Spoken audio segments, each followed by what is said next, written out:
Hello বন্ধুরা, সবাইকে আসসালামু আলাইকুম। আজকে আমি আপনাদেরকে জুস বানিয়ে দেখাচ্ছি। আজকে আমি আনারের জুস তৈরি করে দেখাবো। তো এখানে আমি 2টা আনার নিয়েছি মাঝারি আকৃতির, আর এখানে সামান্য পরিমাণে আমি পানি দিয়ে দিচ্ছি। আপনারা জুসটা যেরকম ঘন খাবেন বা পাতলা খাবেন সেই অনুযায়ী পানি দিবেন। তো আমি এখন ব্লেন্ডারের ঢাকনা লাগিয়ে দিলাম।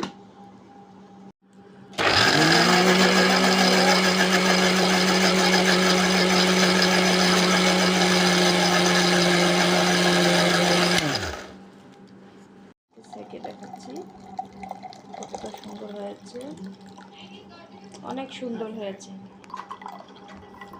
দাঁড়াও। তো খুব সুন্দরভাবে মানে জুসটা তৈরি হয়ে গিয়েছে।